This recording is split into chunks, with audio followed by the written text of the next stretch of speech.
قسم خدائے وحدہ لا شریک کی، اگر امیر حجاج بن یوسف کا ادب و لحاظ میرے سامنے نہ ہوتا تو جو گفتگو تو نے میرے ساتھ کی ہے اور کمرے سے باہر کھڑے تمہارے 2 محافظوں نے جو مجھے دھمکی دی ہے، تو میں ایک جھٹکے سے اپنی تلوار بے نیام کرتا اور ان محافظوں سے صاف کہتا کہ تم دونوں بھی آؤ اور اپنے سردار سلمان کو بھی اپنے ساتھ لے آؤ، تینوں مل کر میرے ساتھ تیغ زنی کا مقابلہ کرو، پھر دیکھو کہ قوم کی خدمت کرنے کا جذبہ تم میں زیادہ ہے یا مجھ میں۔ سلیمان، ایک بات یاد رکھنا، میرے خلاف زیادہ دیر تک تیری سازشیں کام نہیں دیں گی۔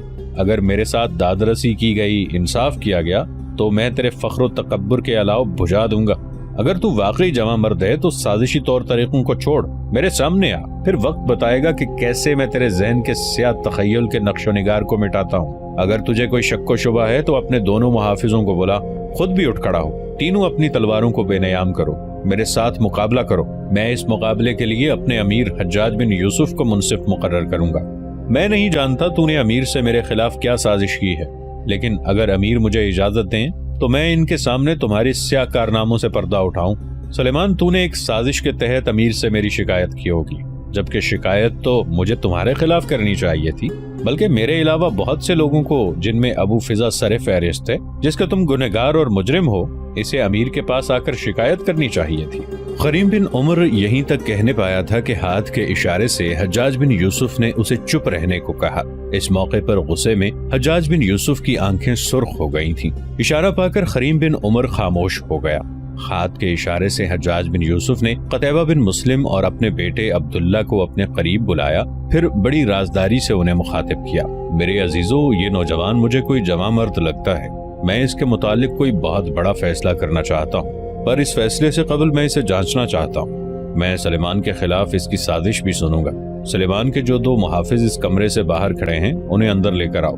میں ان دونوں میں سے اس کا تیغ زنی کا مقابلہ کراؤں گا، اسے جانچوں گا، پھر اپنا فیصلہ دوں گا۔ قتیبہ بن مسلم اور حجاج کا بیٹا عبداللہ دونوں پیچھے ہٹے، پھر عبداللہ باہر نکل گیا تھا۔ تھوڑی دیر بعد وہ سردار سلیمان کے دونوں مسلح محافظوں کو اندر لے کر آیا، دونوں کو کریم بن عمر کے قریب ہی حجاج بن یوسف کے سامنے لا کھڑا کیا۔ حجاج بن یوسف نے ان دونوں کو کڑکتی ہوئی آواز میں مخاطب کیا، یہ نوجوان جو تمہارے پہلو میں کھڑا ہے، تھوڑی دیر پہلے میرے کمرے میں داخل ہوا تھا۔ میرے کمرے میں داخل ہونے سے پہلے کیا تم لوگوں نے اسے کوئی دھمکی دی تھی؟ ان دونوں جوانوں نے اس موقع پر سردار سلیمان کی طرف دیکھا۔ ان کا ایسا کرنا تھا کہ حجاج بن یوسف غصے میں دھاڑ اٹھا۔ سلیمان کی طرف مت دیکھو، میری بات کا صحیح جواب دو۔ اگر تم نے جھوٹ بولنے کی کوشش کی تو یاد رکھنا اس کمرے میں تم دونوں کی گردن کٹوا دوں گا۔ حجاج بن یوسف کے ان الفاظ سے وہ دونوں سر سے پاؤں تک کانپ گئے تھے، انہیں پسینہ آ گیا، دونوں نے اسبات میں گردن ہلا دی تھی۔ حجاج بن یوسف کے چہرے پر مسکراہٹ نمودار ہوئی، پھر کمرے میں اس کی آواز گونج گئی، دونوں اپنی تلواریں بے نیام کرو، تمہارا اس شخص سے مقابلہ ہوگا جسے تم کمرے سے باہر دھمکی دے کر آئے تھے۔ اس کا نام مجھے کریم بن عمر بتایا گیا ہے، اس مقابلے کے بعد میں اس جھگڑے کا فیصلہ کروں گا۔ پھر حجاج بن یوسف نے کریم بن عمر کو مخاطب کیا، کیا تم بیک وقت سلیمان کے ان دونوں محافظوں کے ساتھ مقابلہ کرنے کے لیے تیار ہو؟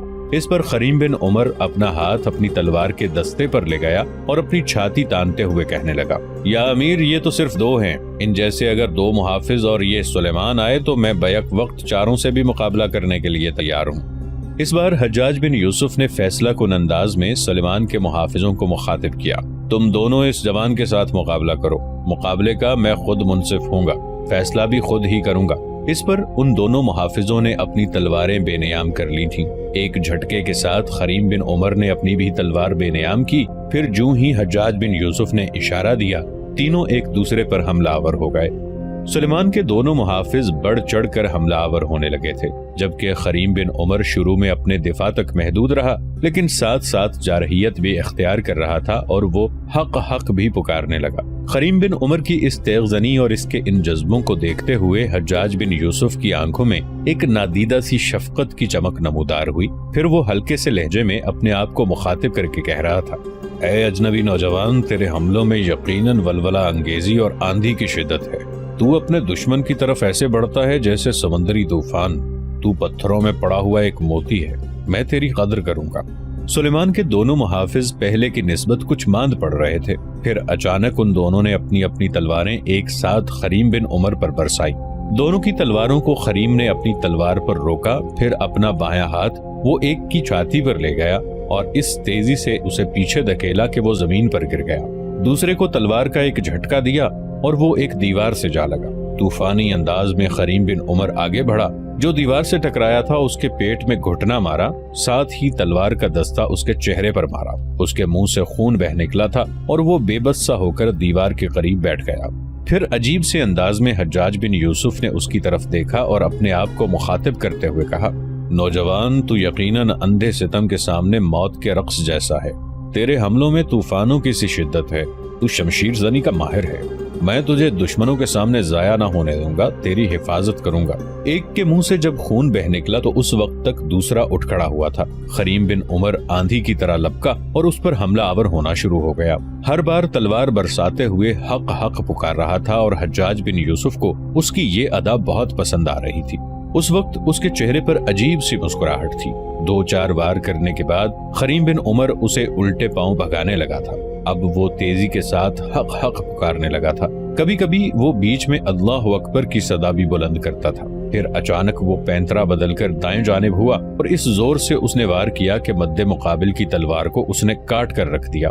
اس موقع پر حجاج بن یوسف نے ایک بار پھر اپنے آپ کو مخاطب کیا، نوجوان، تو یقیناً دلیر جنگجو ہے۔ تو ان نوجوانوں میں سے ہے جو دشمن کے لیے عتابوں کا سمندر بن جاتے ہیں، جن سے دریدہ دہن وحشی امان طلب کریں۔ تو نے یقیناً اپنی کارگزاری سے میرے جذبات کو پگھلا دیا ہے، میری روح کو جگمگا دیا ہے۔ اے نیک خو اجنبی، میں تجھے اپنا بیٹا اور فرزند بناتا ہوں۔ تلوار کٹ جانے کے بعد وہ جوان خوف کے مارے پیچھے ہٹ گیا اور اپنے دوسرے ساتھی کے پاس جا کھڑا ہوا، جس کے منہ سے ابھی تک خون بہ رہا تھا اور وہ دیوار سے ٹیک لگائے بڑی بے بسی کے عالم میں پڑا ہوا تھا۔ کریم بن عمر ان دونوں کے پاس آیا اور ان دونوں کو مخاطب کر کے کہنے لگا، تم دونوں میں ابھی میرے ساتھ مقابلہ کرنے کی سکت ہے تو اٹھو، میں ایک بار پھر تم دونوں کو مقابلے کی دعوت دیتا ہوں، اگر نہیں تو اپنی شکست تسلیم کرو۔ ان دونوں میں سے کوئی نہیں بولا اور ندامت اور شرمندگی سے دونوں نے اپنی گردنیں جھکا دی۔ اس موقع پر دھیمے سے لہجے میں ایک بار پھر حجاج بن یوسف نے اپنے خیالات کا اظہار کرتے ہوئے کہنا شروع کر دیا، اے مہربان فرزند، تو کہکشاؤں کی پرچھائیوں جیسا سر بلند ہے، تیری شجاعت اور جرأت مندی زیست سے عزیز تر ہے۔ لا ریب تو ایک ایسا بے مثال نوجوان ہے جو ڈھونڈے سے نہیں ملتا۔ میں تجھے مکران کا سپہ سالار مقرر کرتا ہوں۔ ان دونوں جوانوں کو شکست خوردہ کرنے کے بعد کریم بن عمر بنو الاف کے سردار سلیمان کی طرف مڑا، جس کی آنکھوں میں اناد کی آگ، چہرے پر ایک نفرت کا طوفان تھا۔ اس نے سلیمان کو مخاطب کیا، سن بنو الاف کے سردار، تیرے دونوں محافظوں کو میں نے اپنے سامنے زیر کر دیا ہے۔ میں کامیاب رہا ہوں یا ناکام، اس کا فیصلہ امیر حجاج بن یوسف کریں گے۔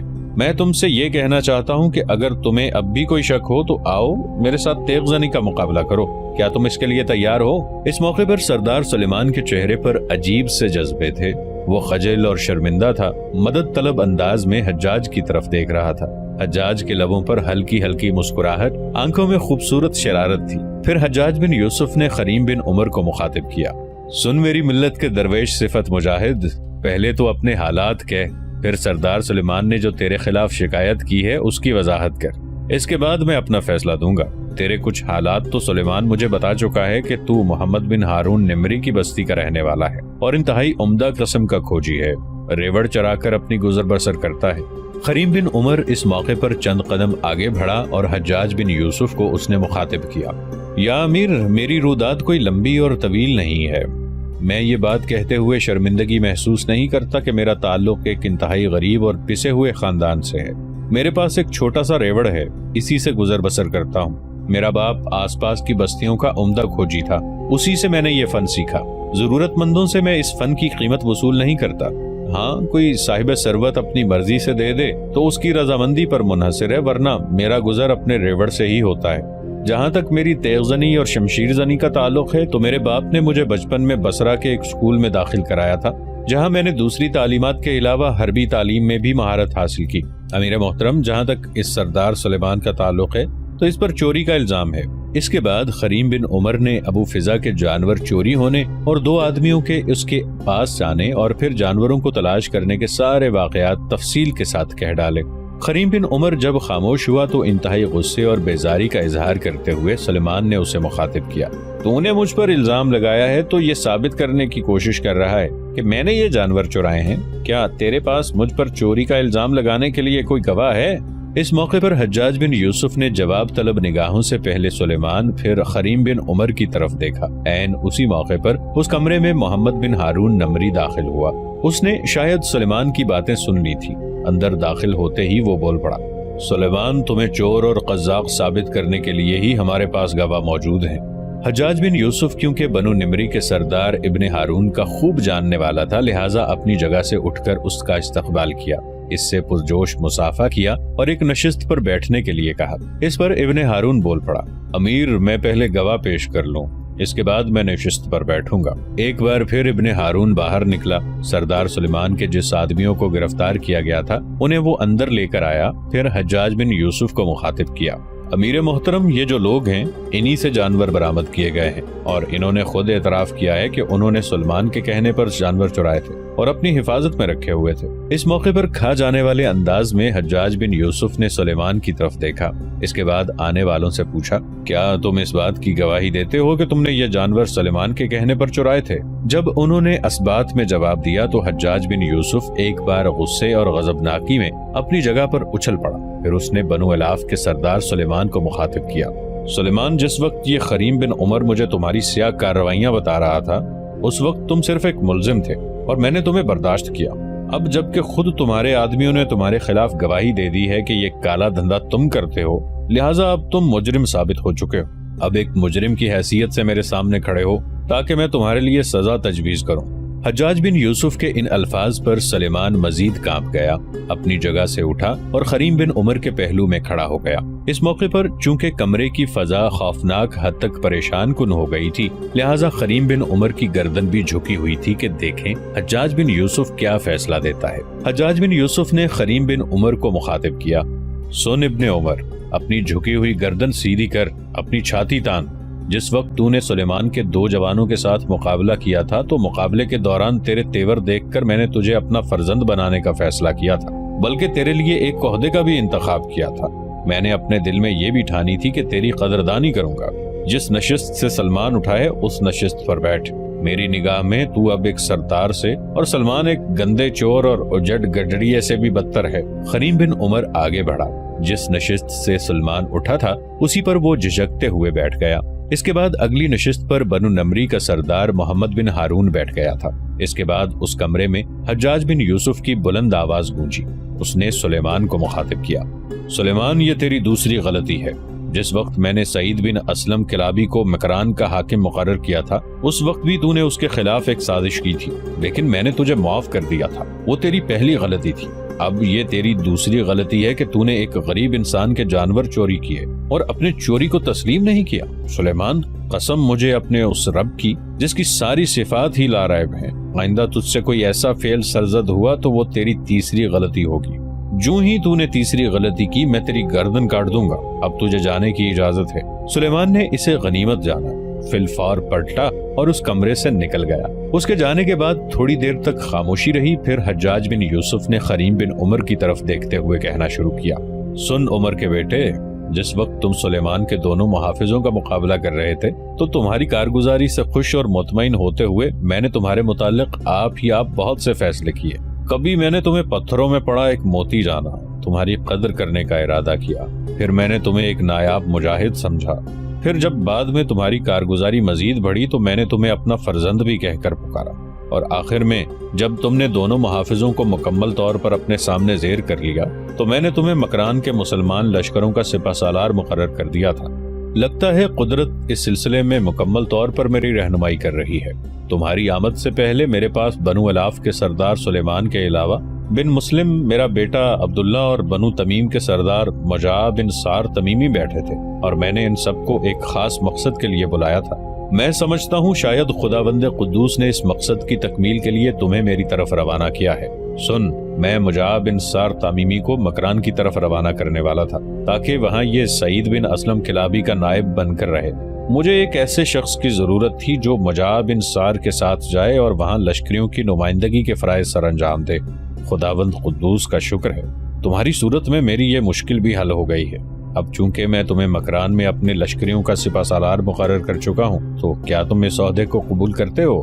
خریم بن عمر نے جب اسبات میں گردن ہلاتے ہوئے اپنی رضامندی کا اظہار کر دیا تب تھوڑی دیر کے لیے حجاج بن یوسف مسکراتا رہا، پھر دوبارہ بول پڑا، میں تمہیں کرمان اور مکران کے تھوڑے سے حالات بتاتا ہوں تاکہ یہ حالات وہاں جا کر تمہارے لیے رہنما ثابت ہوں۔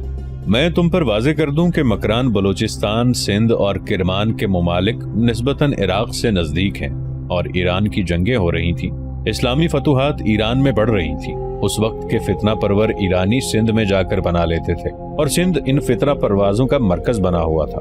پھر جب وقت مزید آگے بڑھا تب خود سندھ کا راجہ داہر بھی اس کوشش میں تھا کہ ایرانی سلطنت کسی طرح قائم رہے۔ وہ مسلمانوں اور ایرانیوں کے مختلف معرکوں میں ایرانیوں کو فوجی مدد بھی دیتا رہا، لیکن جب ایران کی سلطنت پر مسلمانوں کا قبضہ ہوا تو راجہ نے سرحدی ایرانی صوبوں کو اپنی حکومت میں داخل کر لیا اور ایرانیوں نے بھی کرمان اور بلوچستان کے صوبوں کو سندھ کے راجہ کے سپرد کر دیا تاکہ مسلمان ان پر قبضہ نہ کر سکیں۔ اب ہزاروں کی تعداد میں غیر مسلم ایرانی جو مسلمانوں کے خلاف چھاپہ مار جنگ کی ابتدا کر چکے تھے، انہوں نے کرمان کو اپنا مرکز بنا رکھا ہے۔ نرمیش نام کا ایک شخص ان کا سرکردہ ہے۔ اس وقت مکران اور کرمان میں 3 قوتیں مسلمانوں کے خلاف برسر پیکار ہیں۔ ایک باغی ایرانی جن کا سربراہ نرمیش ہے، جس کا مرکز کرمان ہے، دوسرے بحری قزاق ہیں، یہ مکران سے لے کر کاٹھیا واڑ کی سرحدوں تک پھیلے ہوئے ہیں اور مید کہلاتے ہیں۔ یہ ساحل سمندر کی قدیم قوم ہے۔ ان کی ایک شاخ کا نام نکامرہ ہے۔ یہ لوگ خصوصیت کے ساتھ مکران کے ساحل پر مسلمانوں کو اکثر و بیشتر حملہ آور ہو کر نقصان پہنچاتے ہیں۔ یہ مید کون ہیں اور ان کی شاخ نکامرہ کیا ہے، اس کی تفصیل تمہیں مکران پہنچ کر مل جائے گی۔ تیسری بڑی قوت جو مکران اور کرمان میں مسلمانوں کے خلاف برسر پیکار ہے وہ سندھ کا راجہ داہر ہے۔ اس نے بے شمار مسلمانوں کو بھی اپنے ساتھ ملا رکھا ہے۔ مسلمان اس کے ساتھ کیوں ملے، اس کی تفصیل میں تمہیں بتا دیتا ہوں۔ میں نے جب سعید بن اسلم کلابی کو مکران کا حاکم بنا کر بھیجا تو وہاں ایک مسلمان شخص الہامی نامی نے خوب قوت اور طاقت پکڑی ہوئی تھی۔ سعید بن اسلم کو میں نے اس کے نام ایک خط دیا جس میں نے اسے حکم دیا تھا کہ وہ غیر مسلم قوتوں کے خلاف سعید کی مدد کرے۔ سعید بن اسلم کلابی نے مکران پہنچ کر الہامی نام کے اس شخص سے رابطہ قائم کیا اور میرا خط جو ایک طرح سے خلیفہ ہی کی طرف سے حکم نامہ تھا پیش کیا، لیکن وہ ایسا سرکش اور ایسا باغی تھا کہ اس نے سعید بن اسلم سے کسی بھی طور تعاون کرنے سے انکار کر دیا۔ سعید نے اسے سمجھایا کہ تمہارے نام یہ خط امیر المؤمنین کی طرف سے ہے اور تمہیں حکم دیا گیا ہے کہ تم دشمن قوتوں کو زیر کرنے میں میری مدد کرو، لیکن وہ ایسا کرنے سے باغی تھا کہ سعید بن اسلم سے کہنے لگا کہ خدا کی قسم میں تمہارا حکم نہیں مانوں گا، کیونکہ میں تمہارا حکم ماننا اپنی شان کے خلاف سمجھتا ہوں۔ سعید نے جب دیکھا کہ وہ اس کی بات نہیں مانتا، امیر المؤمنین کے حکم کو بھی اہمیت نہیں دیتا، تب سعید نے پہلے اس شخص کو قید کیا اور سمجھانے کی کوشش کی۔ جب وہ باز نہ آیا تو اسے قتل کر دیا اور سر کاٹ کر میری طرف روانہ کر دیا۔ مرنے والا یہ شخص سلیمان کے قبیلے الاف کا رشتہ دار یا جاننے والا تھا۔ مکران میں ان دنوں قبیلہ الاف کے ہزاروں افراد آباد تھے۔ جب انہیں خبر ہوئی کہ ان کے آدمی کو سعید بن اسلم کلابی نے قتل کر دیا ہے، تب الافیوں کا جو وہاں سردار تھا وہ بغاوت پر آمادہ ہوا۔ اس کا نام حارث الافی ہے۔ اس کے 2 بیٹے ہیں، معاویہ اور محمد۔ یہ تینوں اب زندہ ہیں۔ انہوں نے سعید بن اسلم کے خلاف بغاوت کر دی اور اپنے ہزاروں ساتھیوں کو لے کر راجہ داہر کی طرف چلے گئے تاکہ راجہ داہر سے مدد حاصل کر کے سعید بن اسلم کلابی کے خلاف حرکت میں آئیں اور مکران اور کرمان کی حاکمیت اپنے قبضے میں لے لیں۔ راجہ داہر نے ان باغی الافیوں کو ہاتھوں ہاتھ لیا، انہیں اپنی اور مسلمانوں کی سرحد پر آباد کیا اور ان کی مالی اور انفرادی طور پر مدد کرتا ہے تاکہ مسلمانوں کے خلاف وہ چھاپہ مار جنگ کو جاری رکھیں اور مسلمان اپنی سرحدوں کو آگے نہ بڑھانے پائیں۔ ان دنوں حارث الافی اپنے دونوں بیٹوں معاویہ اور محمد کے ساتھ مکران کے گورنر سعید بن اسلم کلابی کے خلاف حرکت میں آیا ہوا ہے اور میں ان سب کی سرکوبی کا ارادہ کر چکا ہوں۔ یہاں تک کہنے کے بعد حجاج بن یوسف تھوڑی دیر کے لیے رکا، پھر اپنے بائیں جانب ایک شخص کی طرف اشارہ کرتے ہوئے اس نے خریم بن عمر کو مخاطب کیا۔